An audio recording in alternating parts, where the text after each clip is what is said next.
बिस्मिल्लाहिर्रहमानिर्रहीम, अस्सलाम वालेकुम। वेलकम टू माय चैनल कहानी एसएम। आपको एक और सनसनीखेज और डरावनी कहानी में हम आपको खुशामदीद कहते हैं। नाज़रीन, ये एक सच्ची और खौफनाक कहानी है। कहानी सुनने से पहले चैनल को सब्सक्राइब कर लें और साथ में बने बेल को आइकन को ऑल पर प्रेस कर लें।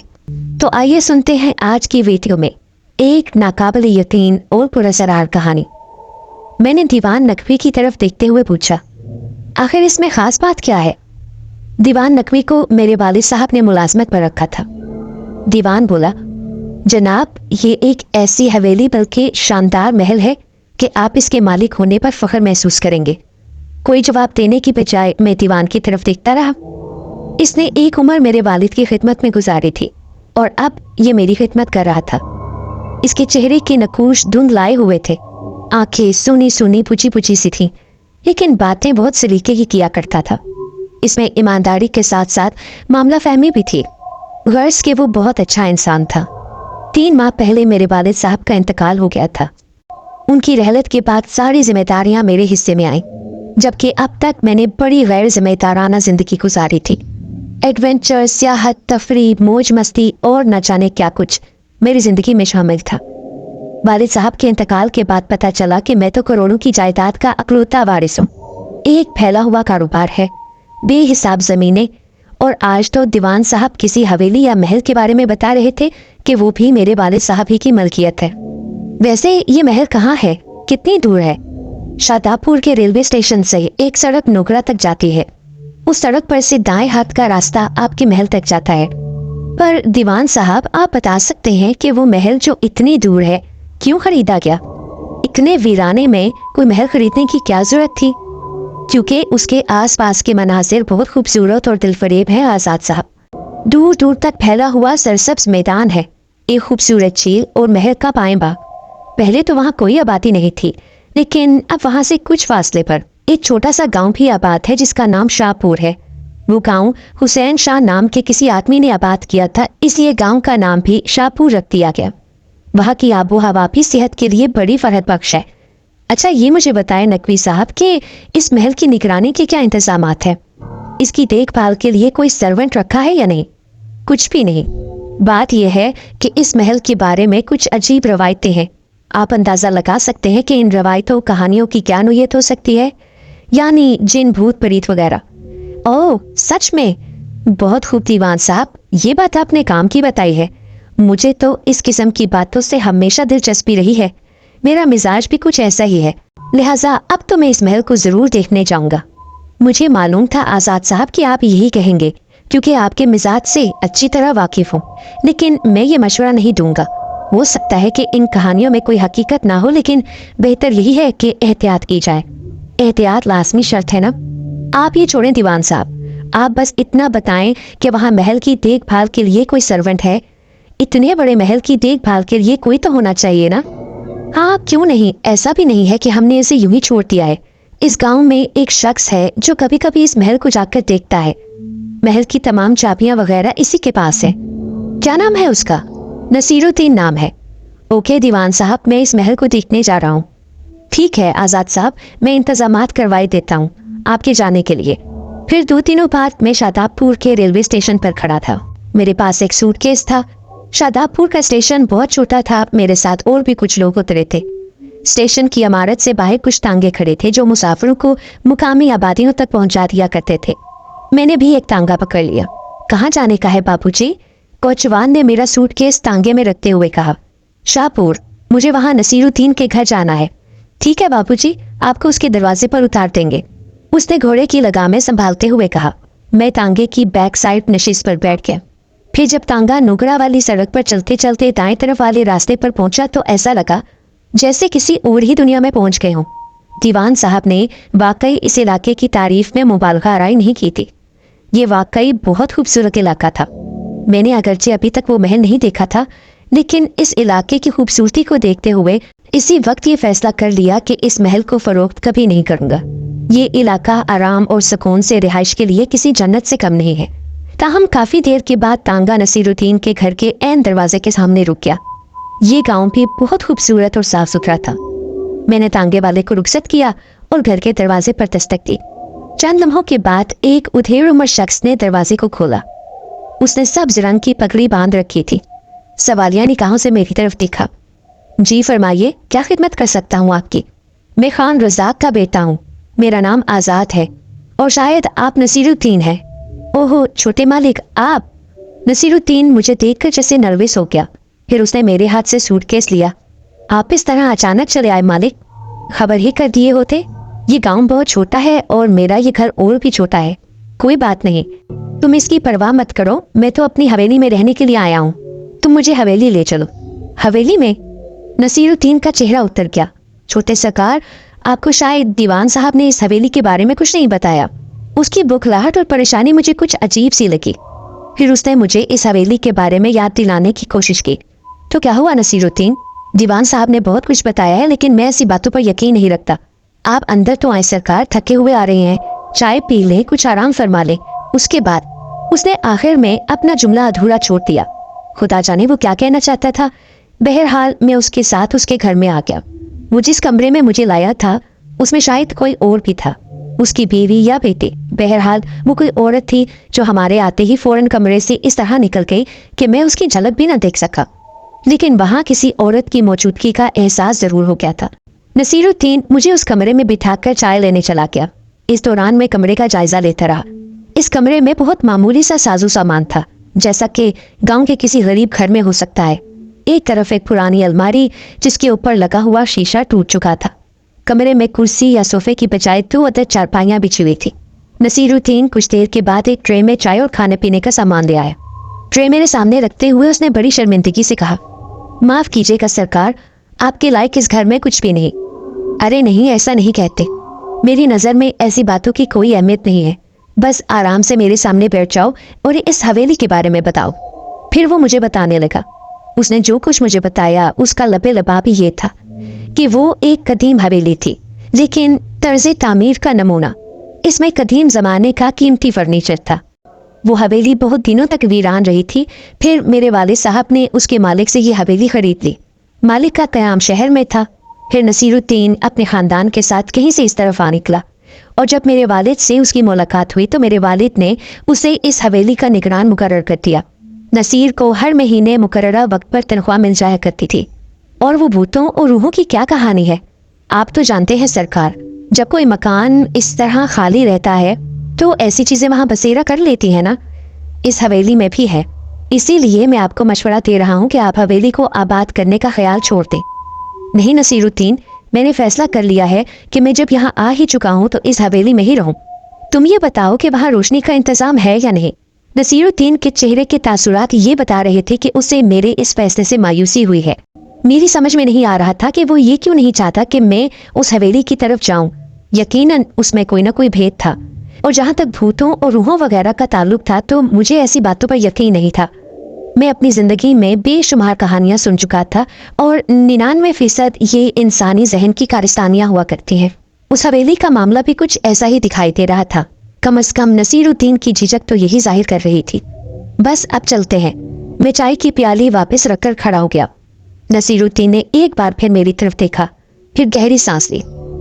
ठीक है, चलते हैं साहब। हम हवेली के लिए पैदल ही चले थे। मेरा सूटकेस नसीरुद्दीन ने उठा रखा था। गांव की हद बहुत जल्द खत्म हो गई और हम खुले मैदान में आ गए। शाम होने वाली थी। सूरज की किरणों में सुनहरापन आ गया था और जो कुछ मुझे दिखाई दे रहा था वो बेहद फरहद बख्श था। इस हवेली को देखकर दिल खुश हो गया।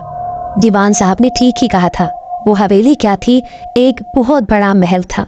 कदीम तर्ज का एक शानदार नमूना जो इस वक्त नया नया महसूस हो रहा था।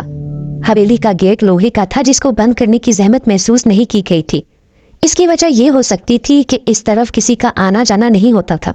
नसीरुद्दीन अपने साथ ही बहुत सी चाबियां ले आया था। हवेली के दरवाजे इन्हीं चाबियों से खुलते थे। अंदर पहुंचकर एक फखर का सा एहसास होने लगा कि जो कुछ देख रहा हूँ वो मेरी अपनी मलकियत है।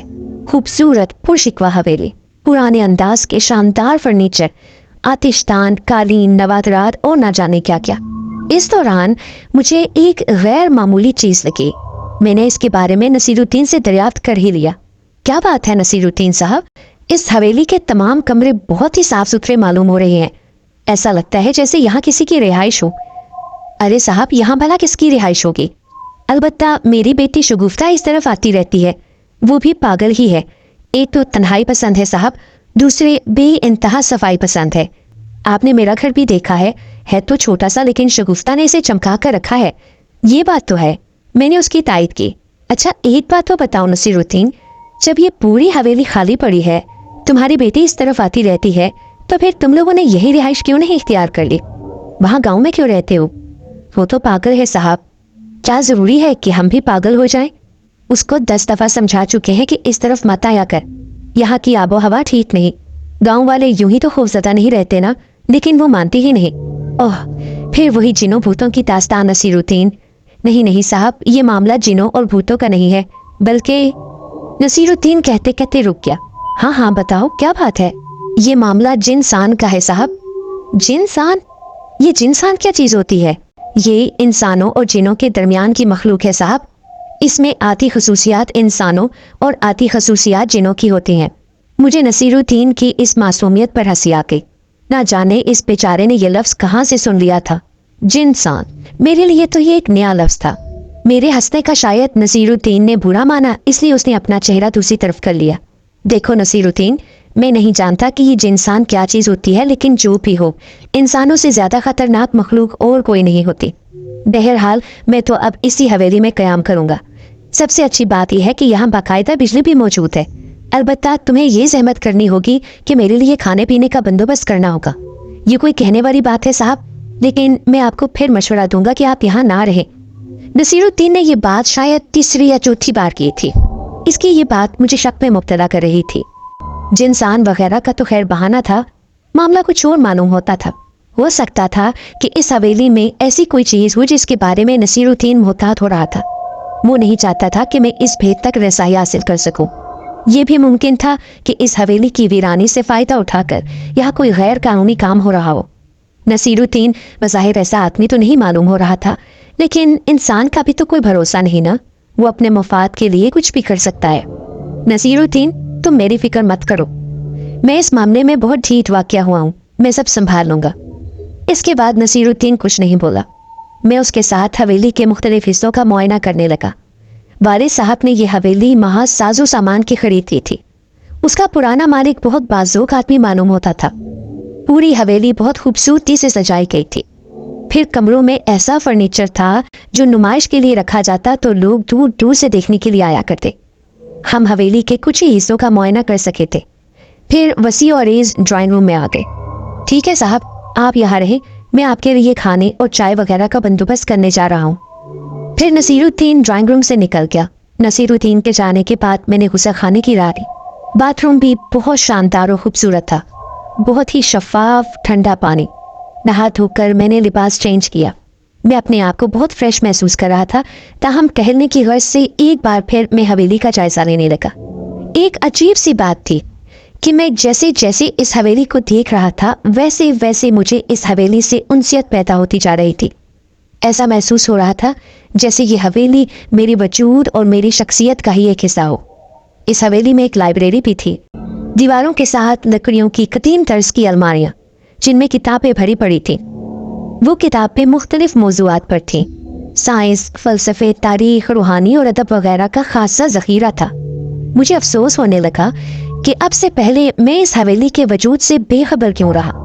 نہ جانے اس حویلی کے مالک پر ایسی کیا افتاد نازل ہوئی کہ وہ اپنی ہر چیز فروخت کر گیا۔ اس نے کتابیں تک یہی رہنے تھیں۔ الماریوں میں کتابوں کی چھان بین کے دوران مجھے ایک ایسی چیز مل گئی جس نے حویلی کے پرانے مالک کے اس راز سے پردہ اٹھا دیا تھا۔ یہ ایک سبز رنگ کی ڈائری تھی، چرمئی جلد کی ایک موٹی سی ڈائری، جس کے پہلے صفحے پر اس حویلی کے پرانے مالک کا نام لکھا ہوا تھا، نور الدین فتح۔ بعد کے کچھ صفحات بھرے ہوئے تھے، کچھ خالی بھی تھے۔ حالانکہ یہ ایک غیر اخلاقی حرکت تھی، کسی کی ڈائری کو اس طرح نہیں پڑھا جاتا، لیکن اس حویلی کے پس منظر میں مجھے یہ احساس ہو رہا تھا کہ اس ڈائری سے مجھے بہت کچھ معلوم ہو سکتا ہے۔ کم از کم اتنا تو معلوم ہو ہی جائے گا کہ نور الدین فتح نے اس حویلی کو اتنی افراتفری کے عالم میں کیوں چھوڑ دیا تھا۔ میں اس ڈائری کو لے کر ڈرائنگ روم میں آ گیا۔ یہاں نصیر الدین پہلے سے موجود تھا۔ وہ میرے لیے کھانا اور چائے لے آیا تھا۔ میرے ہاتھ میں ڈائری دیکھ کر وہ چونک اٹھا۔ ये आपको कहाँ से मिल गई साहब? लाइब्रेरी से? क्या तुम इस डायरी के बारे में जानते हो? जी हाँ, ये डायरी एक बार आपके वालिद साहब को भी मिली थी। मैंने उनके हाथों में देखी थी। उन्होंने बताया था कि ये डायरी हवेली के पुराने मालिक नूरुद्दीन फतेह की है। शायद वो भूल गए थे या उन्होंने जानबूझकर यहाँ पड़ी रहने दी। ताहम आपके वालिद साहब ने डायरी पढ़कर वापस रख दी थी। वो कह रहे थे कि इसमें फजूल बातें लिखी हुई हैं। आप भी अपना वक्त बर्बाद कर रहे हैं साहब। बस यूं ही वक्त गुजारने का कोई बहाना तो होना चाहिए ना। फिर मैंने अपनी जेब से चंद नोट निकालकर उसकी तरफ बढ़ा दिए। ये रख लो, तुम्हारे लिए है। मैंने फिर चंद नोट और निकाले और उसकी तरफ बढ़ाते हुए कहा, मैं न जाने कब तक यहाँ रहूंगा।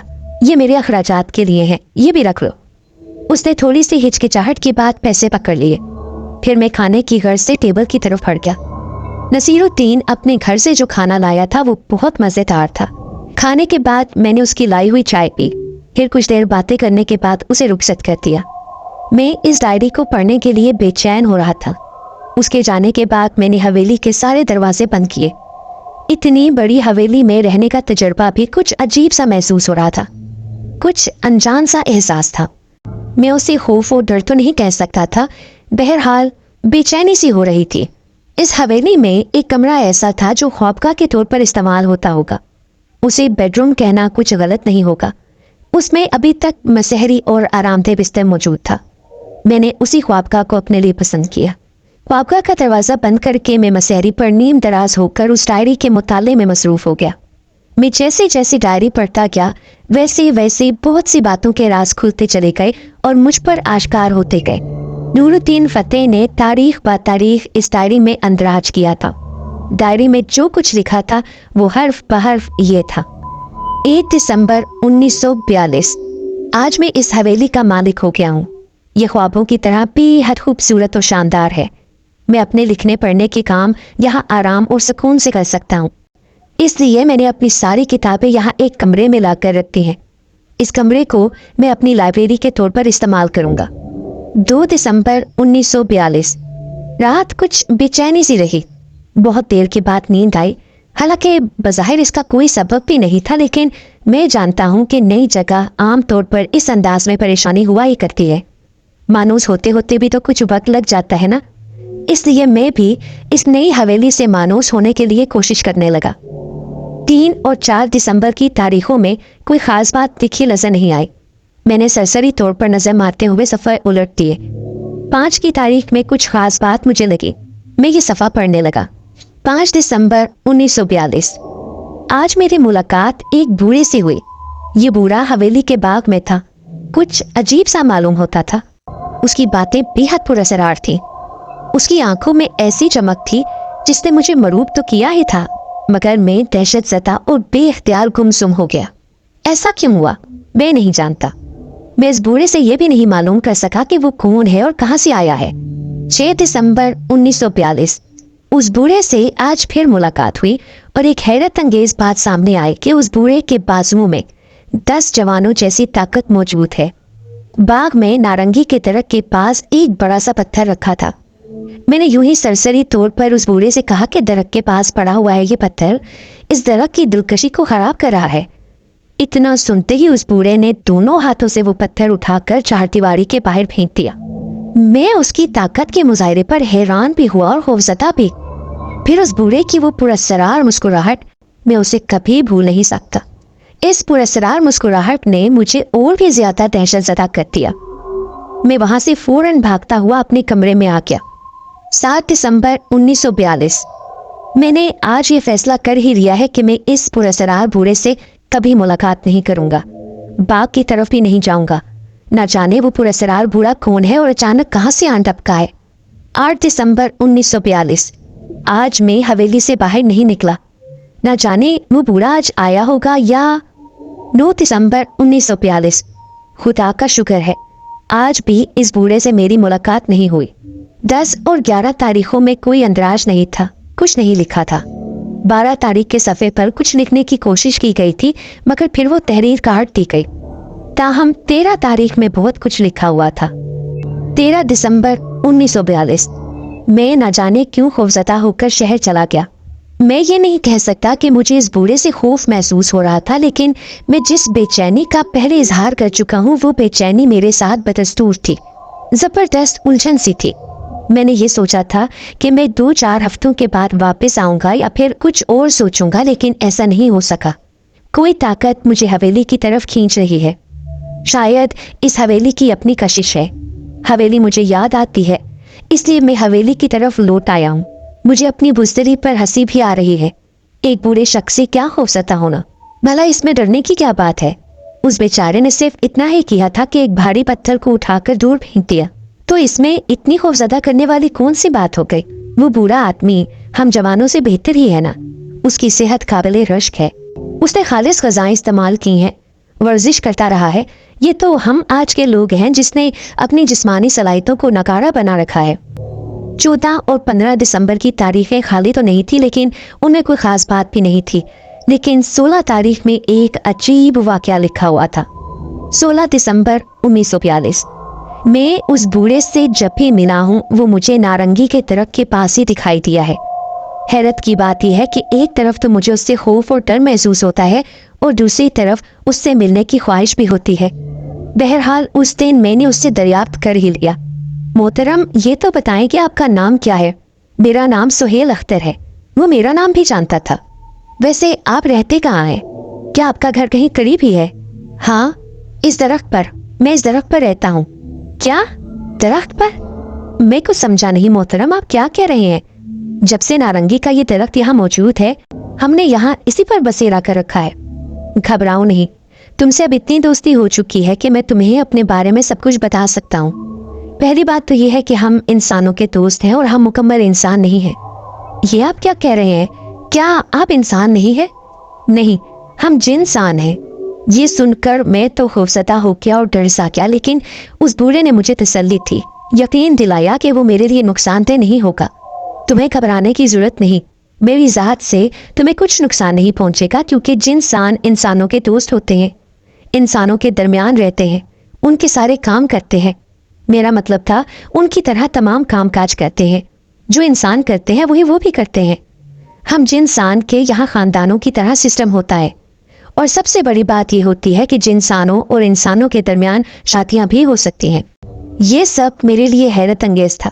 وہ ایک لمحے کے توقف کے بعد پھر بولا، میرے 3 بچے ہیں جو کہ جوان ہو چکے ہیں، ایک بیٹی کی شادی بھی ہو گئی ہے، 2 نواسے ہیں جو تعلیم حاصل کر رہے ہیں، ایک بیٹا باقاعدہ انسانوں کے دفتر میں ملازمت کرتا ہے۔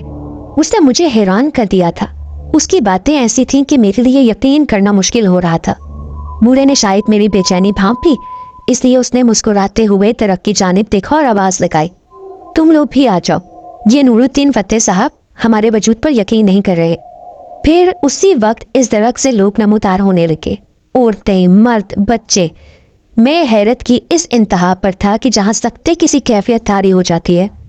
پھر بوڑھے نے آہستہ آہستہ اپنی باتوں سے میرا خوف ختم کر دیا، اور ساتھ ہی انہوں نے اپنے خاندان کا باقاعدہ مجھ سے تعارف بھی کروایا۔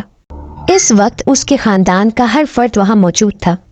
انہوں نے بڑی گرم جوشی کا اظہار کیا۔ 17 دسمبر کا صفحہ خالی اور صاف تھا، اس کے علاوہ 18، 19 اور 20 کے صفحات میں بھی کچھ نہیں لکھا تھا۔ تاہم 21 تاریخ میں چھوٹی سی تحریر لکھی ہوئی تھی، 21 دسمبر 1942۔ اب ان جنسانوں سے میری اچھی خاصی دوستی ہو گئی ہے، مجھے اب خوف یا انوکھا پن محسوس نہیں ہوتا، میں ان لوگوں کے ساتھ گھل مل کر باتیں کرتا ہوں۔ بوڑھے آدمی سہیل اختر کی یہ خوبی پتہ چلی کہ وہ بہت اچھا شاعر ہے، اور چونکہ مجھے بھی ادب سے دلچسپی ہے اس لیے ہماری درمیان اچھی خاصی گزرنے لگی۔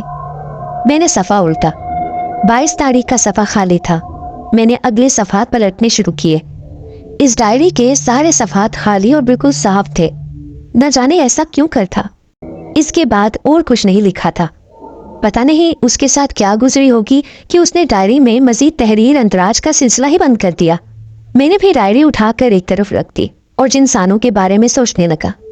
نصیر الدین نے مجھ سے جب جنسانوں کا تذکرہ کیا تھا اس وقت میں نے اس کا مذاق اڑایا تھا، اس کی بات کو کوئی اہمیت نہیں دی تھی، لیکن ڈائری یہ بتا رہی تھی کہ جنسان نام کی کوئی تو مخلوق موجود ہے جو انسانوں کے درمیان ہی رہتی اور بستی ہے۔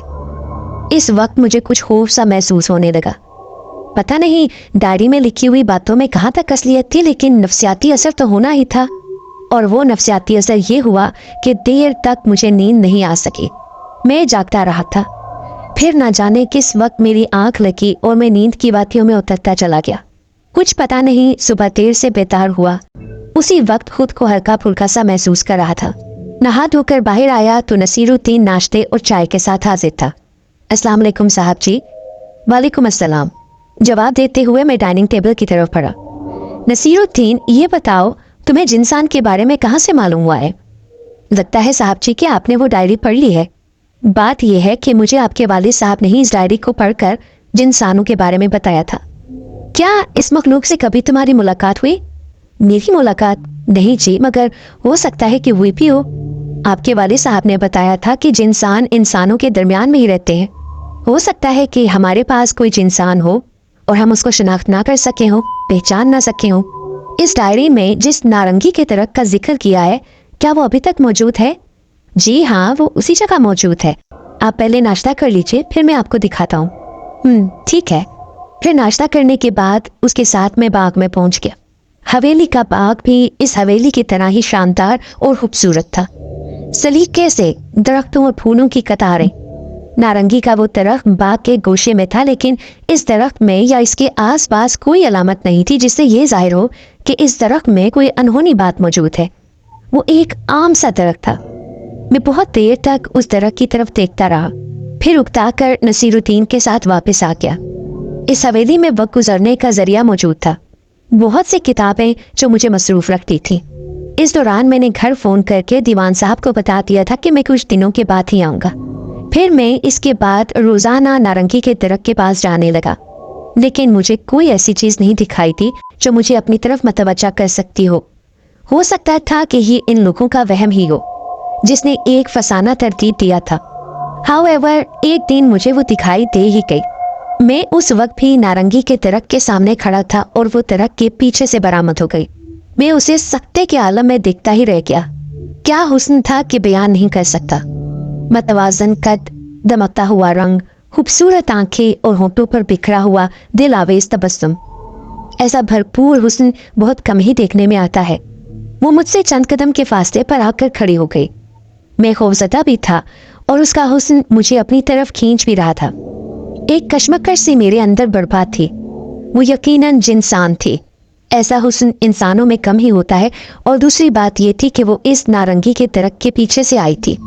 वो सवाए जिनसान की और कोई नहीं हो सकती थी। मेरा दिल उस वक्त बहुत जोर जोर से धड़क रहा था। बिला आखिर एक गैर इंसानी मखलूक मेरे सामने आ ही गई थी। क्या बात है, आप इस तरह मुझे क्या देख रहे हैं? क्या आपने पहले कभी लड़की नहीं देखी?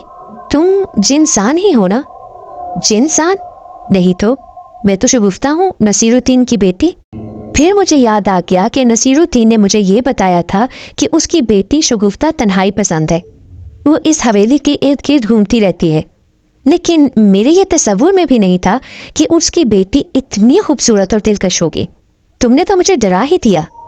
मुझे क्या मालूम था कि शहर के लोग इतने बुज़दिल होते हैं। उसके लहजे की शोखी में थोड़ा सा इजाफा हो गया। क्या तुम मुझे जानती हो? हाँ, आप इस हवेली के मालिक हैं ना? आप छोटे सरकार है ना? बाबा बता रहे थे कि आपको घूमने फिरने का बहुत शौक है। ये जगह आपको बहुत अच्छी लगी, इसलिए आप यहाँ रह रहे हैं। अब तो ये जगह और भी अच्छी हो गई है। मैंने मायने खेज नजरें उसके हसीन चेहरे पर गाड़ते हुए कहा। मैं अपनी किस्मत को कोस रहा हूँ कि मैं यहाँ पहले क्यों नहीं आया। मैं पूछ सकती हूँ कि कैसे और क्यों कर? तुम्हारी वजह से।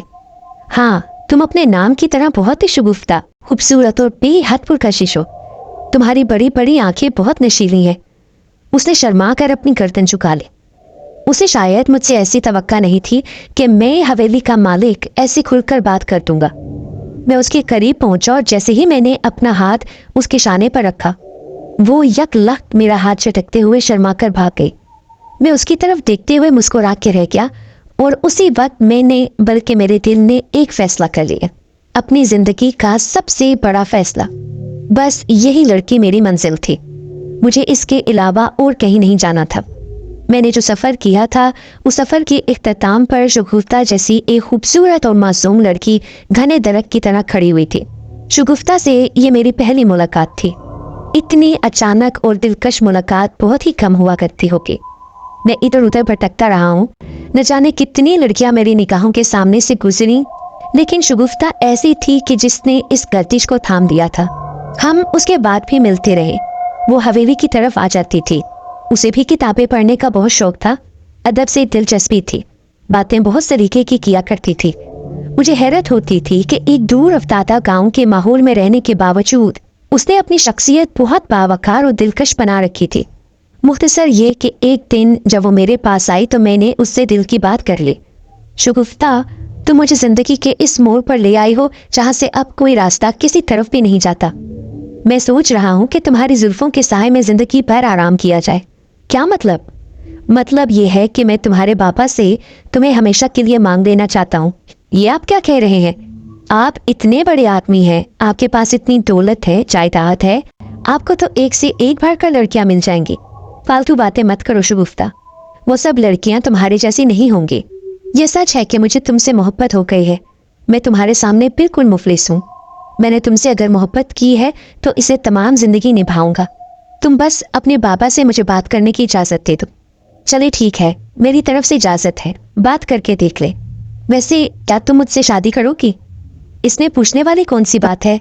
उसने बेख्तियार बोलते हुए फौरन ही अपना सर इस तरह झुका लिया जैसे उसे कोई बहुत बड़ी गलती हो गई हो। मैं मुस्कुराते हुए आगे बढ़ा। मैंने उसके चेहरे को अपने हाथों के प्याले में भरते हुए ऊपर उठाया तो हमारी नजरें दो चार हो गईं कि आपस में उलझ ही गईं। उसकी बड़ी बड़ी आंखों में मुझे अपने लिए प्यार नजर आया। मैं धीरे धीरे उसके चेहरे पर झुक गया। मेरे होंठ उसके होंठों में पेवस्त हो गए। उन गुलाबी पत्तियों जैसे होंठों में बड़ी मिठास थी, शीरी रस था। मैं चखने लगा और मजीद निचोड़ना चाहता था कि शगुफ्ता एकदम मुझे धकेलते हुए एक जानिब को भाग खड़ी हुई और मैं मुस्कुराती नजरों से उसे देखता ही रह गया। मैंने दूसरे दिन ही नसीरुद्दीन से इस मौजू पर बात कर ली। देखें, मैं आपका एहतराम करता हूँ, मैं यहाँ इतने दिनों से हूँ, आपने मेरा मिजाज देख लिया होगा। नसीरुद्दीन कहने लगा, हाँ साहब, ये मैं अच्छी तरह जानता हूँ, लेकिन ये सब बताने की क्या जरूरत है? जरूरत है इसलिए कि मैं आपकी बेटी शगुफ्ता से मिल चुका हूँ और मैं ये चाहता हूँ कि आप मुझे, मेरा मतलब है मैं शगुफ्ता से शादी करना चाहता हूँ। हम दोनों के दरमियान बहुत देर तक खामोशी रही। शायद कोई पर्दा हमारे दरमियान हायल हो गया था। खुदा जाने नसीरुद्दीन क्या सोच रहा होगा, मेरे बारे में क्या ख्याल किया होगा। ये तो हमारी खुशकिस्मती है कि आपने शगुफ्ता को अपने लिए पसंद किया, नसीरुद्दीन ने कहा। लेकिन हमारे दरमियान बहुत फर्क है। मैं आपका एक मामूली सा मुलाजिम हूँ। बस प्लीज इससे आगे कुछ न कहे। मैंने नसीरुद्दीन को मजीद बोलने से मना कर दिया। मैं आपको यकीन दिलाता हूँ कि आपको मेरे रवैये से कभी कोई शिकायत नहीं होगी। मैं शगुफ्ता को हमेशा खुश रखूंगा। ठीक है साहब, मैं तैयार हूँ। साहब नहीं बल्कि बेटा आजाद कहिए। उसने मेरी तरफ मुस्कुराते हुए देखा। नसीरुद्दीन की इस बात ने मेरी रगों में खून का दौरानिया तेज कर दिया था। मुझे तो मेरी दुनिया मिल गई थी, शगुफ्ता हासिल हो रही थी। ये सादत भी कम ही लोगों के हिस्से में आती होगी कि उन्हें इतनी जल्दी उनका महबूब मिल जाए। पर आप हमें थोड़ी सी मोहलत दीजिएगा। गरीब सही, लेकिन कुछ ना कुछ तो करना ही होगा ना। हरगिज नहीं, आपको कुछ भी करने की जरूरत नहीं है। हमारे पास अल्लाह का दिया सब कुछ है। आप सिर्फ मुझे कबूल कर लें और शगुफ्ता मुझे देते। मुझे और कुछ नहीं चाहिए। फिर नसीरुद्दीन को मेरी बात मानना पड़ी। शगुफ्ता से मेरी शादी मेरी जिंदगी का सबसे खूबसूरत मोड़ था। ये शादी गांव में ही हुई थी। असर के वक्त गांव के कुछ लोग हवेली में जमा हो गए। शगुफ्ता को भी दुल्हन बनाकर वहीं लाया गया। वहीं हमारा निकाह हुआ और इस तरह शगुफ्ता मेरी बीवी बन गई। मैंने शहर फोन करके दीवान साहब को इतला दे दी थी। मेरा इरादा इसी रात शहर लौट जाने का था। हालांकि होना ये चाहिए था कि मैं एक दो दिन वहीं हवेली में शगुफ्ता के साथ कयाम करता, लेकिन मैं ये चाहता था कि शगुफ्ता को लेकर शहर जाऊं। वहां दीवान साहब ने हमारे लिए हुजला अरूसी तैयार करवा लिया था। इस हवेली में शगुफ्ता के साथ रहना उसके शायाने शान नहीं था। मेरी ख्वाहिश थी कि शहर की बेगमात, लड़कियां वगैरह सब जमा हो, शगुफ्ता फिर से दुल्हन बनकर उनके सामने उतरे। फिर उन्हें एहसास हो जाता कि हुस्न क्या होता है, मसनूई हुस्न और फितरी हुस्न में कितना फर्क होता है। नसीरुद्दीन ने भी ज्यादा जिद नहीं की थी। जाहिर है शगुफ्ता अब मेरी हो चुकी थी, मुझे उस पर पूरा इख्तियार था। इसलिए मैं उसी शाम शगुफ्ता को लेकर शहर की तरफ रवाना हो गया। वापसी रेलगाड़ी ही के जरिए हुई थी। शहर वाले मकान में जश्न का सा समा था। दीवान साहब ने मेरे कुछ अजीजों और दोस्तों को खबर कर दी थी। वो सब के सब अपनी अपनी बीवियों के साथ हमारे इस्तकबाल के लिए मौजूद थे। उन्होंने भी जब शगुफ्ता को देखा तो उसके हुस्न को देखकर दंग रह गए। वो अगर सितारे थे तो शगुफ्ता उनके दरमियान किसी चांद की तरह रोशन थी। सब ने मुझे दिल खोलकर मुबारकबाद दी। फिर जब रात गहरी होने लगी तो एक एक करके सब वापस चले गए। अब मैं था, शगुफ्ता थी और दिलों की धड़कनें थी। उजले अरूसी में पहुंचकर मैंने शगुफ्ता के सामने वो डायरी जिसे मैं अपने साथ ही ले आया था रख दी। ये क्या है? शगुफ्ता ने डायरी को देखकर दरियाफ्त किया। मैंने उसे डायरी के बारे में बताया। अब मैं इस डायरी में अपनी तरफ से कुछ लिखना चाहता हूँ। पर वो क्या? वो ये कि इस हवेली में मुझे कोई जिंसान तो नहीं मिला, अलबत्ता एक परी जरूर मिल गई है जो अब मेरी शरीका हयात है और जिसने मुझसे मेरी जिंदगी को खूबसूरत बनाने का वादा किया है। शगुफ्ता ने शर्माकर निगाहें नीचे झुका ली। मैंने इस डायरी पर इस तारीख में वही जुमले लिख दिए जो शगुफ्ता से कहे थे। दूसरी सुबह शगुफ्ता बिस्तर पर नहीं थी। मैं आंखें बंद करके उसके तसव्वुर में डूब गया। उसकी खुशबू अलबत्ता फैली हुई थी। मुल्हिका गुसल खाने से पानी गिरने की आवाज़ आ रही थी। फिर जब बहुत देर हो गई तो मैंने गुसल खाने के दरवाजे पर दस्तक दी। शगुफ्ता, शगुफ्ता। अंदर खामोशी रही थी। मैंने फिर दस्तक दी और दरवाजे पर हाथ रख दिया। दरवाज़ा अंदर की तरफ खुलता चला गया। शगुफ्ता गुसल खाने में नहीं थी, पर नल खुला हुआ था। मैंने जल्दी से नल बंद किया और कमरे से बाहर आ गया। घर के मुलाजमीन अपने कामकाज में मसरूफ थे। मैंने उनसे शगुफ्ता के बारे में मालूम किया तो सबने लाइल्मी जाहिर कर दी। उनमें से किसी ने भी शगुफ्ता को नहीं देखा था। उनका तो यही ख्याल था कि शगुफ्ता मेरे साथ कमरे में होगी। एक रात की दुल्हन कहाँ और क्यों कर जा सकती है? मैंने पूरे मकान की तलाशी ले ली। लॉन, कॉरिडोर, गेट सब देखाया। घर के मुलाजमीन भी उसे मेरे साथ तलाश करते फिरते रहे, लेकिन उसका कहीं पता नहीं चला।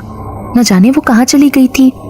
मुझे अच्छी तरह याद था कि जब मुझे नींद आने लगी थी तो उस वक्त तक वो मेरे साथ मौजूद थी, लेकिन अब ख्वाब हो गई थी। क्या हुआ था उसके साथ? बिला आखिर उसकी तलाश में नाकाम होकर मैं सर पकड़कर बैठ गया। वो घर जहाँ गुज़िश्ता रात खुशियाँ रक्स कर रही थी अब सोग में डूबा हुआ था। दरो दीवार तक चुप थे। एक वहशत सी तारी थी। एक हैरत अंगेज सवाल सबके जहनों में गर्दिश कर रहा था कि शगुफ्ता कहाँ चली गई। आखिर इतनी हसीन रात गुजारने के बाद वो कहाँ जा सकती थी? मैंने बिला आखिर मजबूर होकर अपने एक दोस्त इंस्पेक्टर अमजद को फ़ोन करके बुलाया। इंस्पेक्टर अमजद भी गुज़िश्ता रात हमारे इस्तकबाल के लिए अपनी बीवी के हमरा आए हुए थे। मेरी उड़ी हुई रंगत और परेशानी देखकर वो खुद भी बौखला गया था। क्या हो गया है यार? खैरियत तो है? यार, तुम्हारी भाभी शगुफ्ता नहीं मिल रही। क्या कहा? भाभी नहीं है? मैं कुछ समझा नहीं। अमजद भी हैरान हो गया। मैंने उसे सब कुछ बता दिया। यार, सुहाग रात तो बहुत खुशगवार थी। फिर हम सो गए। मैं जब सुबह उठा तो मुझे लगा वो गुसल खाने में है, लेकिन जब मैं वहाँ गया तो सिर्फ नल चल रहा था। शगुफ्ता गायब थी। उसके बाद हमने हर जगह तलाश कर लिया, लेकिन उसका कहीं पता नहीं चला। ठहरो, मैं अपने आदमियों को तलाश पर लगा देता हूँ। तुम्हारे पास भाभी की कोई तस्वीर है? मैं कांस्टेबलों को एक नज़र दिखाना चाहता हूँ ताकि भाभी जल्द दस्तयाब हो जाए। तस्वीर तो नहीं है, लेकिन हाँ, रात में हमारी शादी की वीडियो बनी थी, उसमें शगुफ्ता है।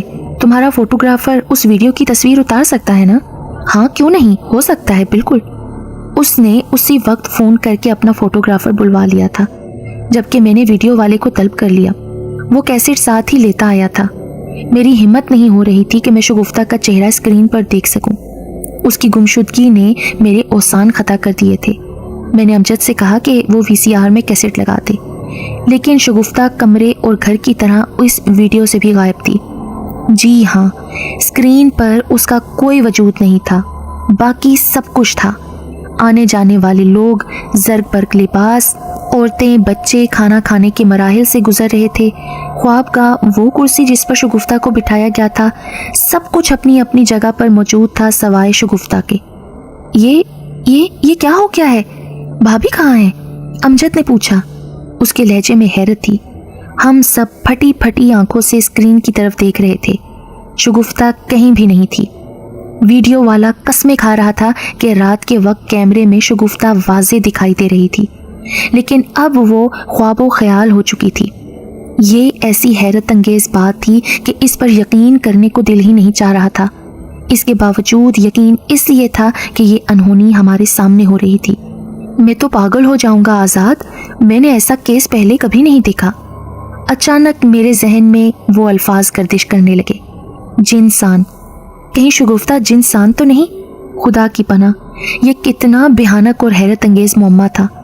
वो नर्मो नाजुक खूबसूरत दिलकश शगुफ्ता जो मेरी बीवी हो चुकी थी, जिसके साथ निकाह करके मैं सुहाग रात तक मना चुका था।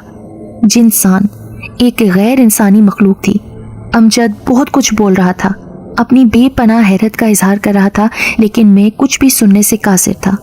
कुछ भी नहीं। मेरा दिमाग तो जैसे भग से उड़ गया था। वक्त पर लगाकर उड़ने लगा और आज इस वाक़े को कई बरस गुजर चुके हैं। मैंने इस हवेली में मुस्तकिल अपनी रिहाइश कर ली है जहाँ शगुफ्ता से मेरी मुलाकात हुई थी। नसीरुद्दीन और उसका पूरा ख़ानदान शायद जिनसान था। गांव वालों के कहने के मुताबिक जिस रात मेरी शगुफ्ता से शादी हुई थी, उसी रात वो लोग कहीं गायब हो गए थे। अगर वो लोग जिनसान थे तो फिर मेरी ज़िंदगी के साथ उन्होंने ऐसा मजाक क्यों किया? क्या ज़रूरत थी ये मजाक करने की? शगुफ्ता को मेरी बीवी क्यों बनाया गया? अगर वो मेरी ज़िंदगी में शामिल हो गई थी तो फिर चली क्यों गई? आखिर क्यों? मेरे पास इन सवालों के जवाबात नहीं है।